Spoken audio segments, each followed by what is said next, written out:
우리는 그동안 12아들을 향한 아버지의 야곱의 몸부림, 그분의 축복을 살펴보았습니다. 이제 우리는 우리의 눈을 좀 방향을 돌려서 그 1세대들에게 주셨던 축복이 그 다음 세대들에게는 어떤 축복으로 이어지고 있는가를 비교하며 말씀을 통해 은혜를 받고자 합니다. 각 지파들을 향한 모세의 축복, 과연 어떤 연관성이 있었고 또 어떤 다르게 버전업이 되어져 가는지를 우리 한번 살펴보면서 1세대에게 주셨던 하나님의 은혜, 1세대에게 주셨던 하나님의 터플러브, 거친 사랑 혹은 책망, 이것이 또 다른 반전의 모습이 있었는지 각양각색의 모습으로 한번 크로스 체크하면서 우리에게 주시는 주의 은혜가 무엇일까를 이제부터 또 몇 주간 동안 묵상해 보려고 합니다. 저는 이 말씀을 여러분들과 함께 나누면서 제가 만약에 1세대에게 주신 하나님의 축복의 대상자였다면 이제 그 말씀을 붙잡고 어떻게 살아가느냐에 따라 우리의 다음 세대들이 받아야 할 축복이 어떠할지를 모세의 축복을 통해서 우리의 심령 속에 저장해 놓고 또 우리의 삶의 앞을 향해서 발전적으로 나가는 근거로 삼아 보고자 합니다. 야곱 대비 모세의 이 시간적 차이는 어림잡아 400년이라고 생각하면 틀리지 않을 것 같습니다. 그런 상황에서 세월의 흐름 속에 과연 이스라엘 각 지파는 어떤 모습을 이어나갔는가 하는 것들을 오늘부터 생각해 보고자 합니다. 자, 그렇다면 오늘 첫 번째로 르우벤을 만나게 됩니다. 르우벤을 향한 아버지 야곱의 축복은 무엇이었습니까? 불과 한 10여 주 전에 묵상했었던 말씀이었습니다만은 혹 잊어버릴 수 있었겠다 싶어서 창세기 49장 3절부터 4절까지의 말씀, 그래도 이제는 읽으면 어떤 의미였는지를 여러분들이 깨달을 수 있으리라 생각해서 한번 먼저 읽어봅니다. 르우벤아, 같이 한번 큰 소리로 읽을까요? 르우벤아, 너는 내 장자요 내 능력이요 내 기력의 시작이라. 위풍이 월등하고 권능이 탁월하다마는 물의 끓음 같았은즉 너는 탁월하지 못하리니 내가 아버지의 침상에 올라 더럽혔음이로다. 그가 내 침상에 올랐었도다. 여러분, 이 말씀 묵상하면서 우리는 한편으로는 설렘이 있었고 다른 한편은 그 설렘이 무너지는 듯한 충격이 있었다는 것을 살펴보았어요. 그 설렘은 무엇이었습니까? 장자에게 허락하시는 하나님의 놀라운 축복은 대단한 것이었다라는 것을 위풍이 월등하고 권능이 탁월하다, 이 말씀으로 대변할 수 있다는 것을 이미 살펴보았습니다.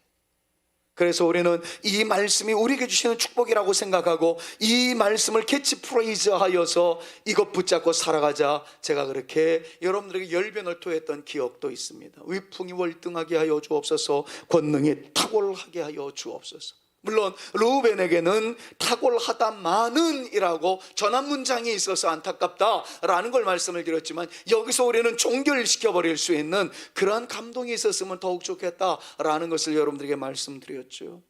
어쨌든 르우벤은 기본적인 모습만 이어나갔으면 엄청난 복을 누릴 수 있었던 사람이었는데 그 모든 것들을 와르르 무너지게 만드는 그의 죄가 있었다는 것 살펴보았습니다. 이것이 아버지로서 사랑하는 장자인 르우벤에게 터플러브의 사랑에 터치를 할 수밖에 없었던 야곱의 안타까움을 우리는 이미 묵상한 바가 있습니다. 자, 그런데 이런 르우벤에 대한 모세의 축복은 어떨까요? 르우벤을 향해서 모세가 축복할 때에 아주 간단한 한 장으로 요약하고 있는 것을 보게 됩니다. 오늘 본문 33장 6절 말씀이에요. 르우벤은, 같이 한번 읽어봅니다. 르우벤은 죽지 않고 살기를 원하며 그 사람 수가 적지 아니하기를 원하나이다. 그럼 너무 단순해요, 그렇죠? 이거보다 더 많은 축복도 쏟아지지 않았고 그렇다고 축복에서 제외시키지도 않았습니다. 과연 이 말씀은 어떤 의미를 가지고 있을까요? 여러분, 간단하게 단순하게 이 말씀을 보면 르우벤 지파에게 내려진 축복은 기껏 종족 보존에 지나지 않았다라고 해석할 수도 있을 겁니다.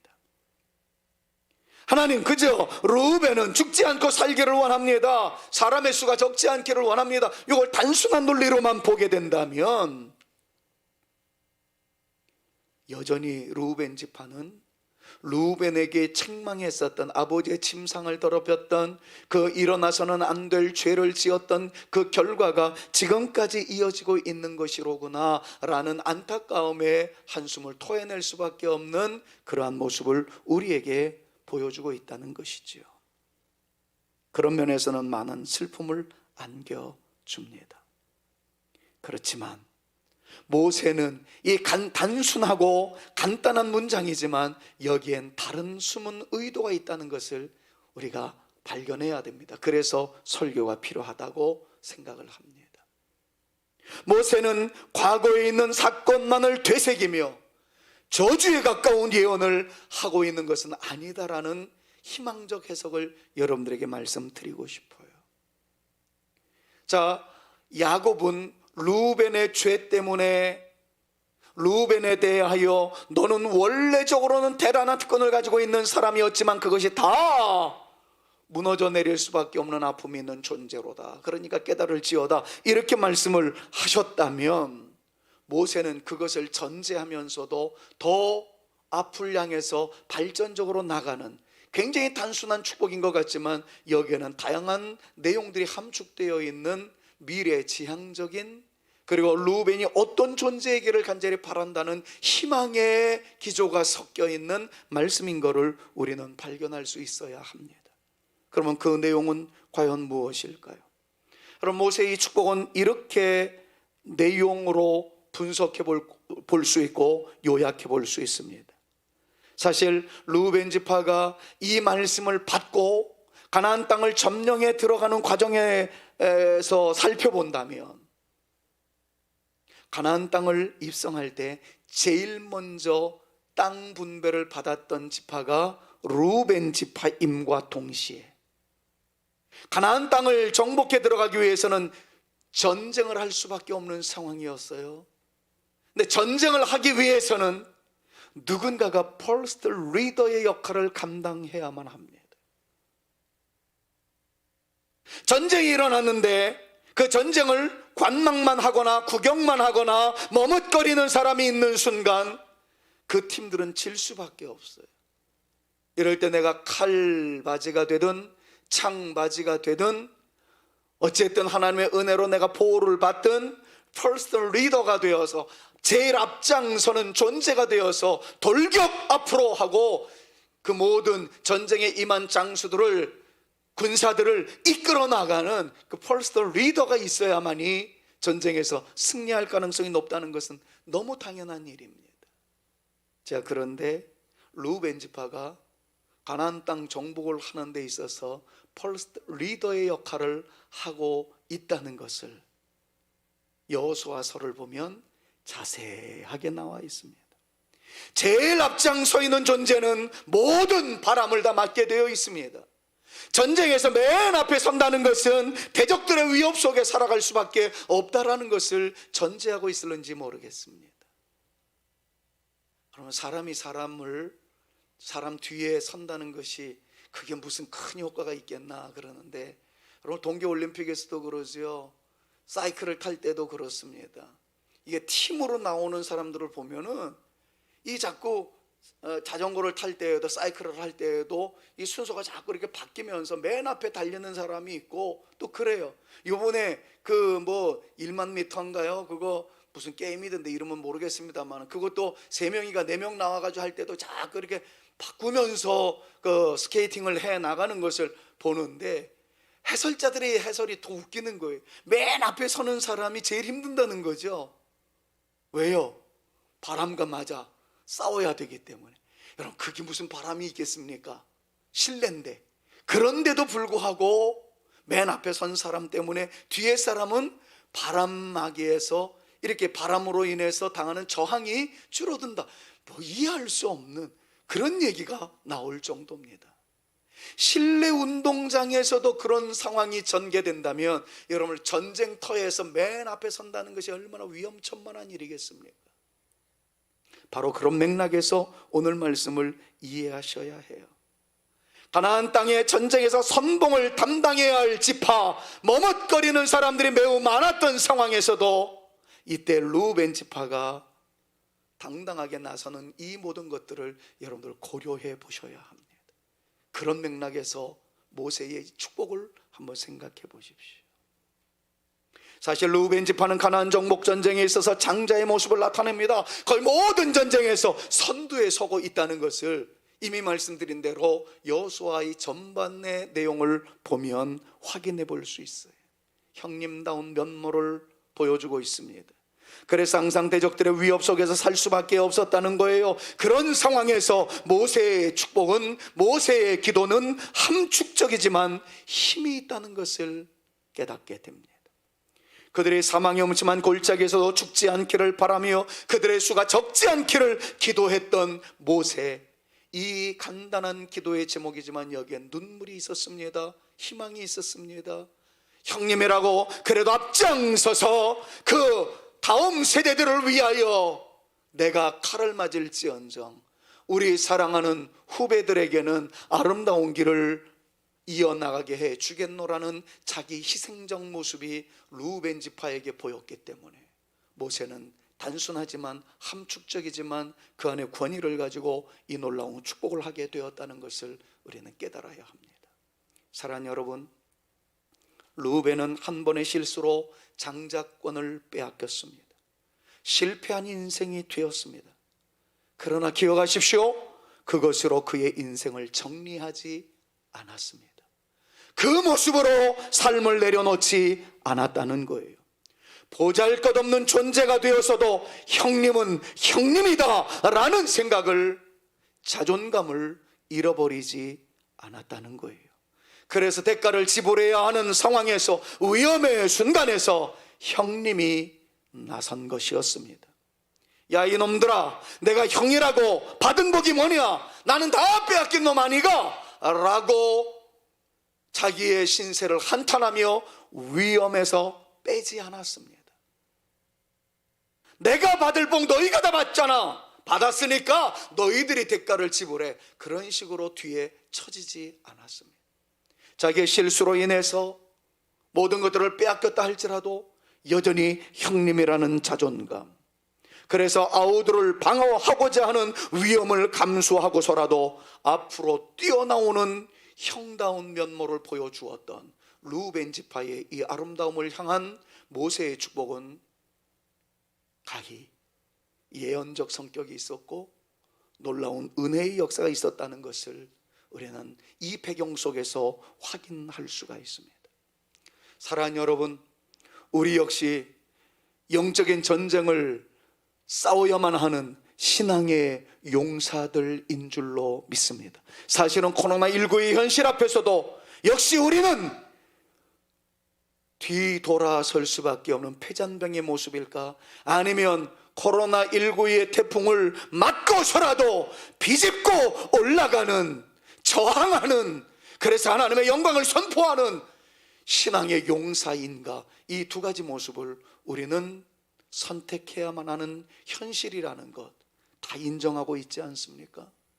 이런 상황에서 때로는 우리가 넘어질 때도 있습니다. 약할 때도 있습니다. 그러나 우리는 여전히 하나님의 자녀들이고 예수 그리스도의 군사라는 사실 잊어버리지 않게 되어지기를 간절히 소망합니다. 어떤 상황 속에서도 나는 예수 그리스도의 전사다, 하나님의 사람이다, 내가 신앙을 내려놓을 존재가 아니다, 여러분 믿음의 자존감을 가지고 끝까지 예수님의 군사의 자존감을 잃어버리지 아니하고 하나님의 사람이라는 의식을 가지고 믿음의 역사의 선봉에 서서 맞짱 뜰 수 있는 믿음의 강인한 하나님의 사람들로서의 우리 모두가 되어질 수 있기를 우리 구주 예수 그리스도의 이름으로 축원합니다. 축원합니다. 여러분, 오늘 이 말씀을 통해서 다른 것들은 다 내려놓으십시오. 그리고 여러분들의 신앙에 대해서, 신앙의 강인함을 향해서 어떤가를 점검해 보는 시금석으로 이 말씀을 묵상해 봤으면 좋겠어요. 다 잃어버린 존재, 죄로 말미암아 다 포기할 수밖에 없었던 상황. 그런데도 루벤에게는 그래도 내가 형님 아니가, 그래도 내가 퍼스트 리더가 되어서 우리 다음 세대들을 위하여 내가 기꺼이 희생되어지는 한이 있다 할지라도 우리 후세들의 앞날은 열려져야 되지 않겠는가. 여러분, 이런 멋진 모습 말입니다. 오는 비 내가 다 맞는다 할지라도 나로 인하여 우리의 다음 세대들이 온전해질 수만 있다면, 더 영광스러울 수만 있다면 기꺼이 내가 이 비 다 맞으리라. 여러분, 이런 모습이 루벤에게 있었다는 것을 다시 한번 깨닫게 됩니다. 그러다 보니까 성경 필사를 해 나려가는 과정 가운데 역본들이라고 해서 필사본들이 굉장히 많습니다. 그걸 탈굼이라고 그러는데 그런 건 잘 모르셔도 돼요. 그런데 온켈로스 탈굼, 조나단 탈굼, 예루살렘 탈굼 등 고대 역본들이 참 많은데, 이 역본들은 오늘 본문 말씀을 근거로 해서 다음과 같은 영적인 해석을 소개한 것을 책을 통해서 살펴볼 수가 있었어요. 그 역본들은 오늘 본문 말씀의 내용을 이런 식으로 해석을 해놨습니다. 한번 들어보실래요? 같이 한번 읽어보면서 여러분들이 느껴보십시오. 루벤 지파로 하여금, 같이 한번 시작.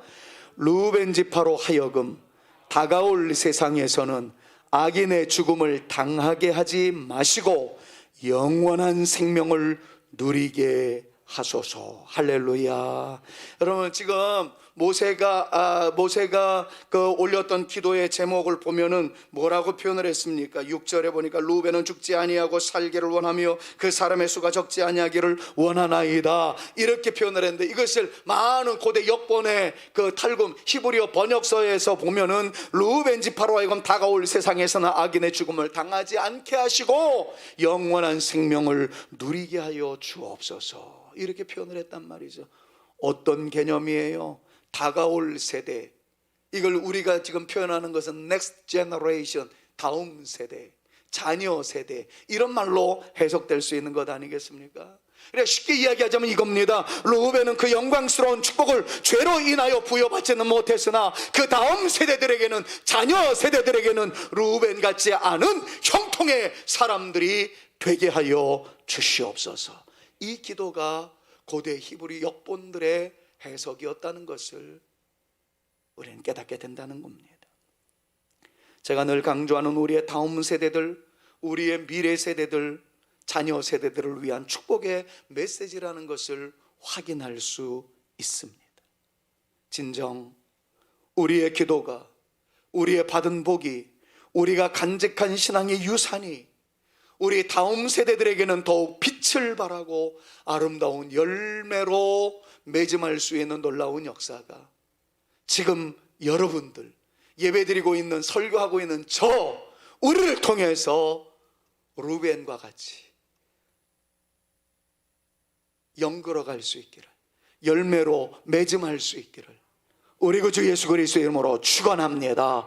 정말 그렇게 되어지기를 간절히 소망해요. 우리가 여기서 올린 기도로 인하여 사랑하는 자녀들의 세대가 더욱더 왕성해져 가고, 이 코로나 시대의 믿음의 끈을 부여잡고 결코 내려놓지 않고 달려나갔던, 고군분투했던 여러분들의 모습이 우리 사랑하는 성산교회 다음 세대들에게는 기막힌, 정말 말로 닿을 수 없을 정도의 기적과 같은 은혜가 나타나게 만드는 결정적 단초가 되어질 수 있게 하는 아름다운 역사가 우리를 통해서, 오늘 우리의 예배를 통해서, 루벤 지파를 묵상하는 이 축복의 말씀을 통해서 꼭 이루어질 수 있기를 다시 한번 우리 주 예수 그리스도의 이름으로 축원합니다. 자, 그런데 여기에 아주 특이한 모습 하나를 발견해 볼 수가 있어요. 그것은 모세의 축도 중에 루벤 축복에 이어서 곧바로 시므온에 대한 축복이 나와야 되는데, 시므온에 대한 축복은 모세의 축복 속에 보이지 않는다는 특이한 점을 만나게 됩니다. 이 부분을 읽는 순간 저 역시 안타까움이 생겼어요. 여러분 아시지요? 야곱의 축복에서는 단지파가, 영원한 예루살렘이라고 하는 천상의 그 14만 4천 명의 명단에서 제외되었다는 것 때문에 참 마음이 아팠었는데, 1세대의 야곱의 축복 대비 다음 세대라고 할 수 있는 모세의 축복을 받는 12지파 안에는 시므온을 향한 축복이 없었다는 것이 안타깝습니다.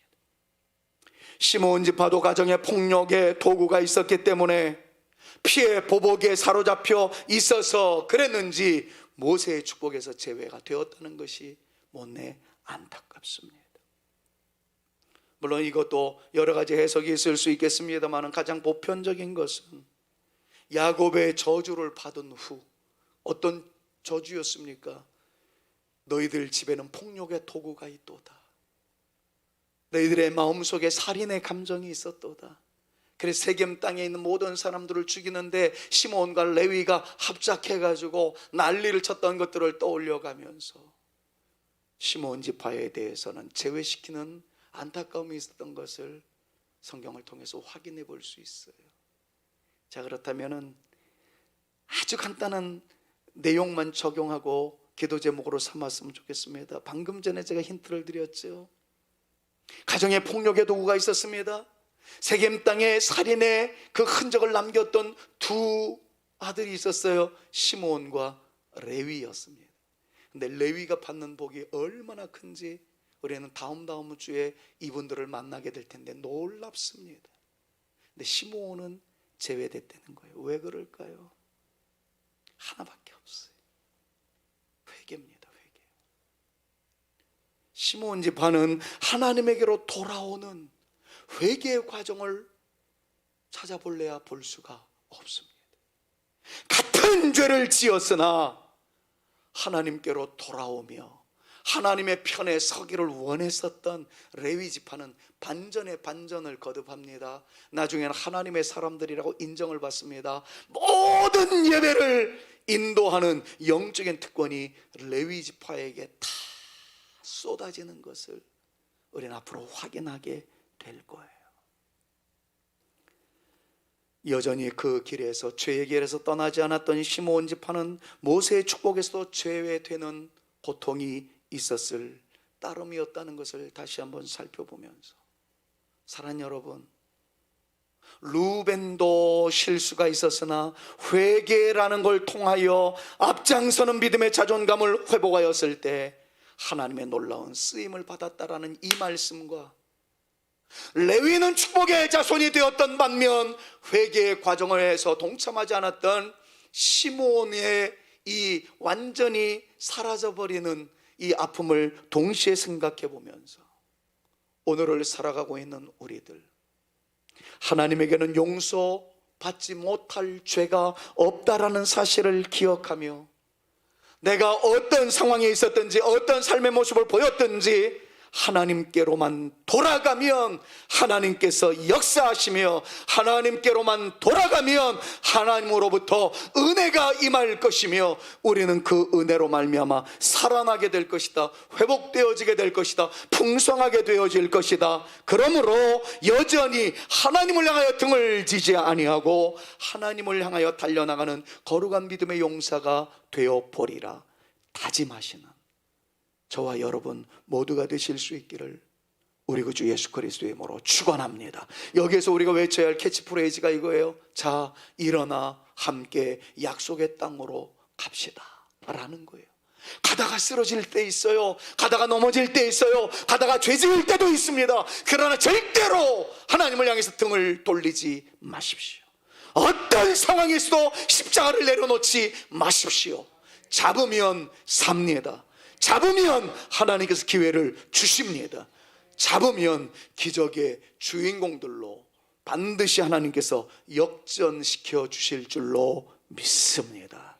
이것이 오늘 르우벤 지파를 통해서, 그리고 르우벤 지파와 더불어 같이 쓰임 받았어야만 했던 시므온 지파의 제외됨을 통해서 여기에는 회복, 그 놀라운 은혜의 충만함의 비결이 하나님께로 돌아간다는 것에 있다는 것을 다시 한번 요약 정리해 보면서 우리의 신앙이 지금까지도 아름다웠지만 더 아름다워져 가고 복되어져 가고, 희비의 쌍곡선 속에서 오를 수 있을 때가 있었고 내리막길 인생이 되어질 때가 있다 할지라도 다시 한번 주님께로 돌아가는, 다시 한번 주님을 붙잡고 나갈 수 있는 믿음의 자존감만큼만은 절대로 내려놓지 않는 하나님의 거룩한 용사들 되어질 수 있음으로써 우리에게도 이 말 하나님의 큰 은혜의 능력 경험하는 저와 여러분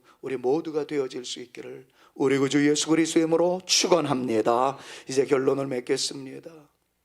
루벤 지파를 살펴보면서 또 이스라엘 12지파를 살펴보면서 흥미로운 한 신학적 접근을 하게 됩니다. 그것은 바로 제사장이 입은 옷에 나타나 있는 아름다운 흔적들입니다. 출애굽기 28장 15절에서 21절 말씀을 참고해 보면 제사장이 입는 옷을 에봇이라고 그러는데, 그 에봇에게는 가슴 부위에 이른바 지금으로 얘기하면은 스톨이라고 표현을 할 수도 있겠고요, 후드라고도 할 수 있을지 모르겠어요. 박사 후드 같은 거 있잖아요. 스톨이라는 게 있잖아요. 그런 것들을 딱 하게 되는데 거기에 12개의 보석이 이렇게 달려 있습니다. 그런데 하나님께서는 모세에게 그런 지시를 내렸어요. 그 12개의 보석에다가 각 지파의 이름을 쓰라고 말이죠. 그러니까 각 보석마다 이스라엘의 한 지파 한 지파의 이름을 써서 대제사장이 에봇을 입을 때마다 12개의 보석 목걸이, 스톨 이런 것들을 딱 차게 되어 있는데 거기에는 다 이스라엘의 12보석이 이스라엘 지파 이름이 기록된 대로 달려 있다라는 거예요. 대제사장의 사명은 12지파를 어깨에 매는 것이었고, 그 영적인 의미는 대제사장들은 그거를 맬 때마다 이스라엘을 위하여 축복하는 그 아름다운 사명을 감당해야 된다는 의미가 함축적으로 서려 있는 것이 바로 제사장 에봇의 또 하나의 영적인 의미입니다. 자, 이런 상황에서 루벤 지파가 이름이 기록되어 있는 보석을 가르쳐서 성경을 살펴보니까 석류석이라고 기록이 되어 있어요. 12개 보석이 있는데 석류석에는 루벤 지파의 이름을 기록하거라. 그래서 이 석류석에는 루벤이라고 쓰여 있는 것을 목에 가슴에 부착하고 있었다는 겁니다. 그럼 석류석은 지금의 그 보석명으로 표현을 하자면 에메랄드라고 말할 수 있습니다. 아시다시피 에메랄드는 바다색이죠. 마치 바다가 파도 치는 모습을 하고 있어서 당시의 사람들은 이 보석을 지니면 삶의 풍파가 많다고 여겨서 이 보석 지니는 것을 별로 좋아하지 않았다고 합니다. 지금 이 보석 감정에 대한, 보석명에 대한 내용들을 살펴보면 지금의 해석과 고대 해석은 너무 다릅니다. 그러니까 또 이 설교 듣고 나서 또 뭡니까 검색해가지고 우리 목사님 설교 틀렸네 이러지 마세요. 지금 보니까 에메랄드에 대한 해석은 굉장히 좋은 의미가 많이 있더라고요. 그런데 지금 이 성경시대 때의 보석을 의미하셔야 됩니다. 의미를 아셔야 된다는 거죠. 그때에는 바다색이었었던 에메랄드는 삶의 풍파가 많다고 생각해서 별로 보석의 가치로 치지 않았다라는 것을 우리가 이해하고 이 말씀을 들으셔야 합니다. 색상 자체가 바다색임으로써 파도치는 모습을 상상하는 동요 그리고 흔들림을 암시하는 보석이라고 그렇게 말할 수가 있다는 거죠. 근데 놀라운 것은요, 루벤 성격은 파도치듯 동요가 심했던 사람이라는 것을 우리 알고 있지 않습니까? 다시 한번 야곱의 예언을 귀담아 들어보십시오. 그리고 눈여겨 봐보십시오. 어떤 표현이 있는지를. 루벤은 내 장자요 나의 능력이요 나의 기력의 시작이라. 위풍이 월등하고 권능이 탁월하다마는 뭐의 끓음 같았은즉 물의 끓음 같았은즉. 여러분, 야곱의 이 예언 속에도 에메랄드에 대한 이미지와 연결되어져 있는 의미가 있다는 것을 어렵지 않게 발견해 볼 수가 있어요. 하나님께서 그렇게 지시한 데에는 다 나름대로의 의미가 있었던 것 같습니다. 변덕이 줄 끌 듯 했었던 존재, 형님이었지만 죄에 빠져서 허우적거렸던 존재, 그것을 다시 한번 교훈 삼아서 그래도 형님은 형님이지 않은가 싶어가지고 다시 신앙의 정상을 찾고자 했었던 그 아름다운 모습들. 그러나 인간의 모습으로 봤을 때는 죽을 듯했던 변덕의 모습이 있었던 루벤의 모습을 우리는 만날 수 있게 됩니다. 여러분, 그러나 이 말씀을 묵상을 하면서 단순히 에메랄드는 루벤을 향한 하나님의 계시의 말씀이라고 생각하지 마십시오. 왜냐하면 이 성격은 현대인의 정서를 가장 잘 반영하고 있기 때문이라는 것을 여러분들에게 마지막으로 말씀드리고 싶습니다. 우리의 마음도 파도와 같이 동요와 변덕이 심한 모습을 보이고 있지는 않습니까?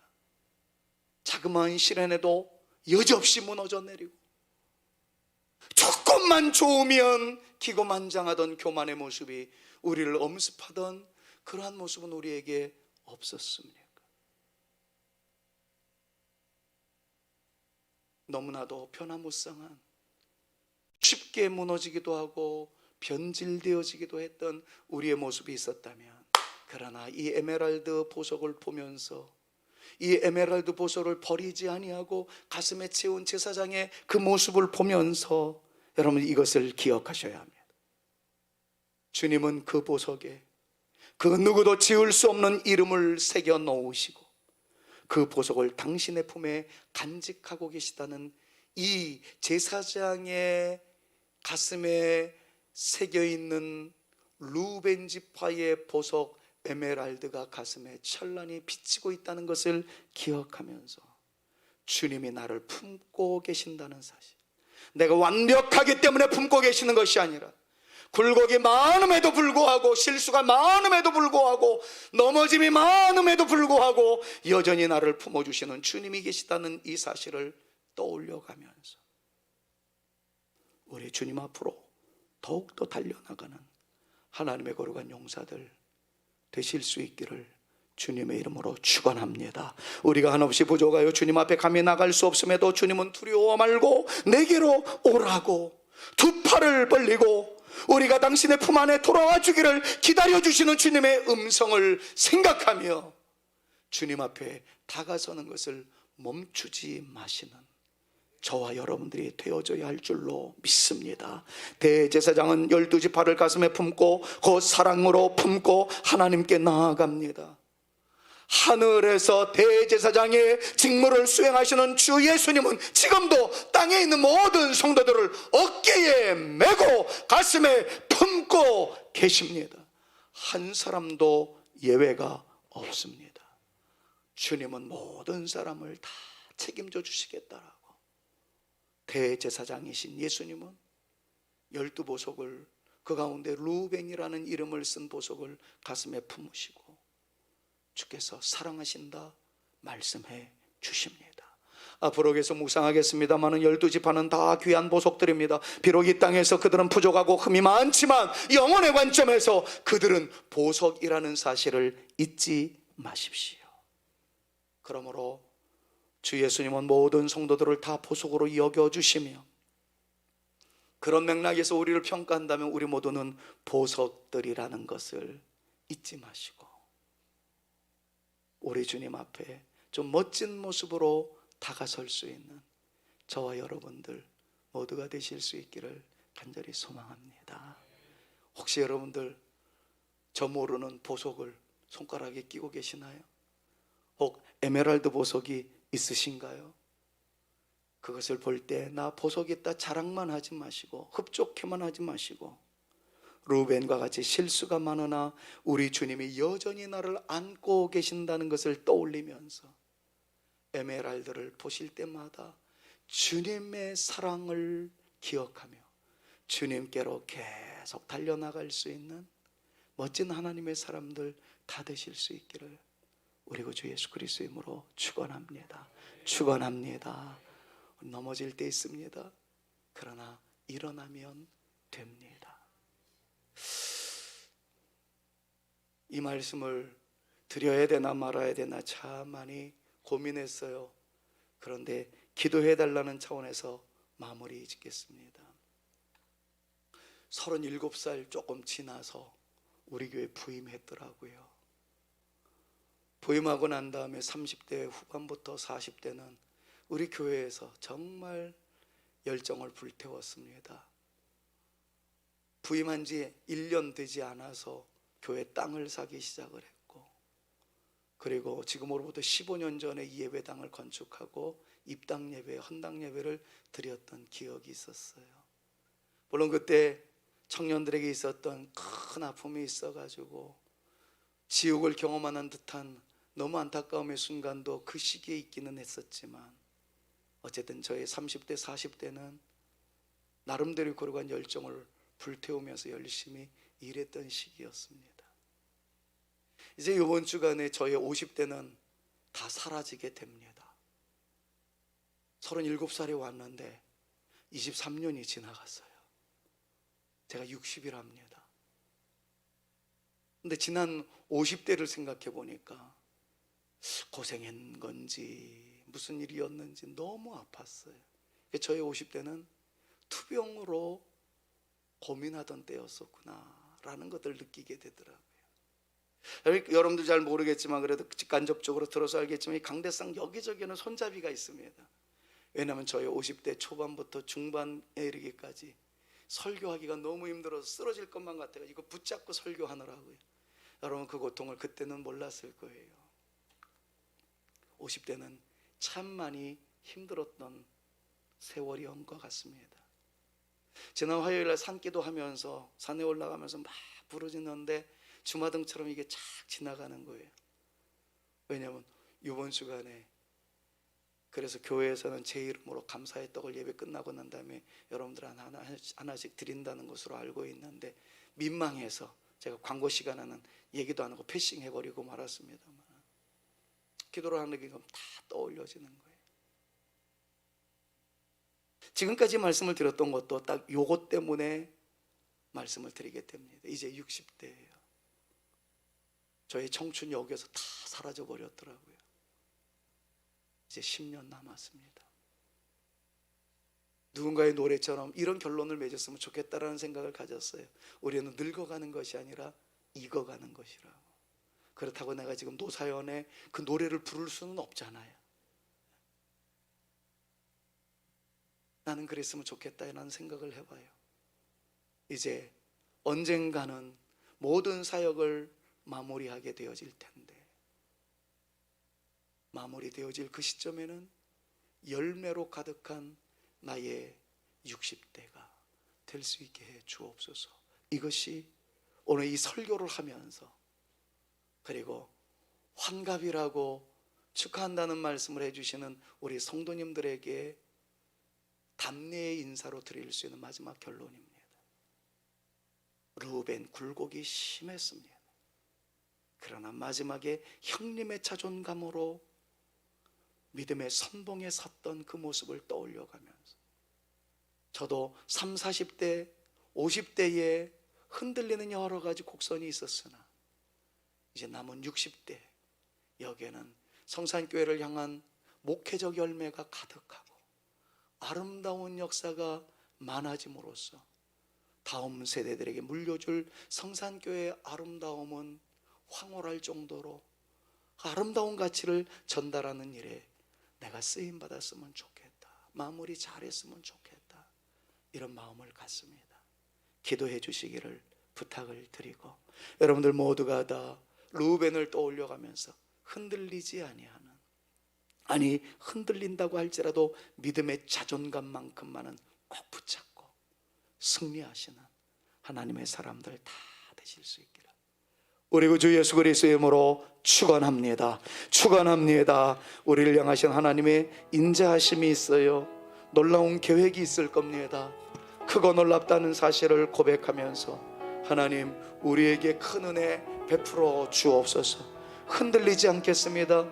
때로는 흔들린다 할지라도 믿음의 자존감만큼만은 내려놓지 않겠습니다. 여러분 이런 믿음을 가지고 우리의 신앙 고백을 담아서 이 찬양으로 하나님께 나아갑니다. 우리에게 향하신 여호와 향하심이 크고 크도다 크시도다 크고 크도다 크시도다. 우리에게 향하신 여호와의 진실하심이 우리에게 향하신 여호와의 진실하심 영원 영원 영원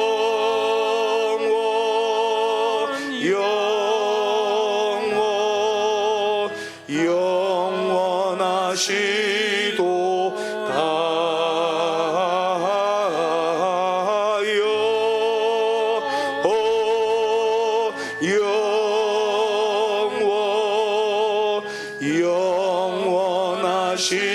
우리에게 향하신 여호와의 계획하심이 하나만 더 합니다.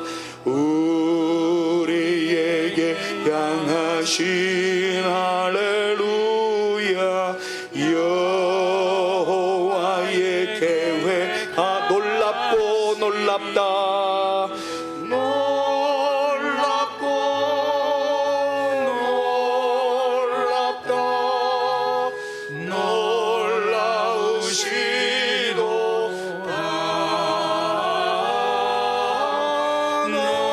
놀랍고 놀랍다 놀라우시도다 놀라우시도다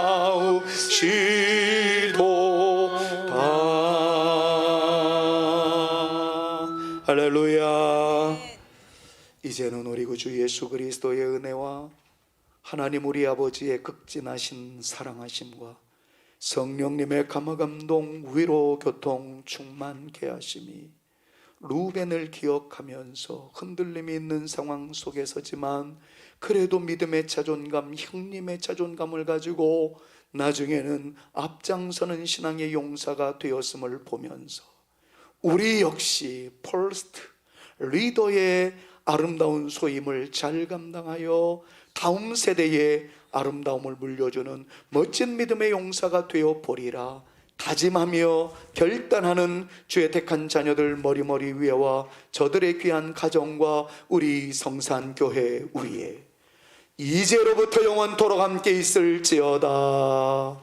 아멘.